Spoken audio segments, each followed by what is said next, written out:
Okay, so if you're confident that our market is not going to crash, what are the reasons? What are the factors? What are you seeing that tells you that? And believe me, I don't... Because the headlines, that's not what they're saying. I don't say this lightly, right? Because I read a lot.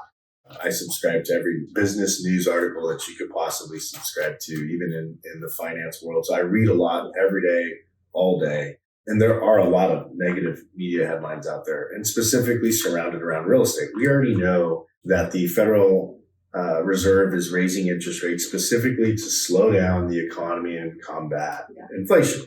We all know that. We're experiencing it all. We're overpaying so much everywhere, and it sucks. But they're specifically trying to crash the housing market, which I think they are starting to accomplish that in other markets. But specifically looking at our market, what makes me feel confident that we're not going to experience the same thing that happened in 2008? Okay. First and foremost is inventory. If you watch the videos that we put together for you prior to this in the video series, you will see that inventory was the biggest factor of the crash in 2008. Right now, our inventory is at 1.5 months of inventory. That is lower than what it was pre-COVID. But the difference is that prices have come up drastically and the interest rate has come up drastically. But let's back that up a little bit more.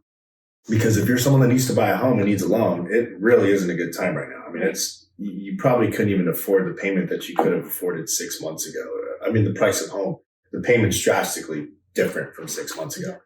So those people are going to be squeezed out of the market. We're already experiencing that now. Sales are down 33% right now on the year. But wait, you're talking about loans, but didn't we have a really heavy cash market the last few years? So what does that do to a market? I think that's another unique factor about our local real estate market is that if you watch any of our market update videos, you'll see that on any given month, about 30 to 40% of our transactions are cash. Yeah, for years. Yeah, that's a mind-blowing figure. When I tell that to anybody at any price point, it's astonishing. It's impressive. So yeah, there are a lot of people that didn't necessarily need a loan in order to buy a home here over the last few years. So that's another reason why I believe you just don't feel the pressure of someone needing to sell their home for less than what they paid for because they don't have a reason to sell. They don't have a loan that they're fumbling on. One, because if they have the loan, the interest rate was so low. Right. And two, because almost half of the people purchasing homes over the last few years don't even have a loan. Yeah, exactly. And if they did take out a loan afterwards, it was at a record low interest rate. Right. So, why are they going to be forced to sell that if they can afford the payment? We're going to have to be begging these people to sell their homes. It's going to be a bigger problem down the road for our market. That's another reason why I think there won't be any sort of major price correction is that we're not even talking about that. No one's talking about what it's going to do for our inventory in Santa Barbara for decades. Yeah. I don't think you're going to be able to convince anyone to move. Yeah, people are locked in. Yeah, 2.75% interest rate for 30 years. I mean, why would you even move if you're going to get a 5%? Let's just say they drop to 5s. What incentive do you really have? Unless there's, obviously you have to sell and move. But I'm just saying it's a little motivation to sell. But what if somebody does have motivation to sell? Let's say somebody finds themselves in a financial situation and they do need to offload a house. What does that look like for them? And what does that look like for the overall market?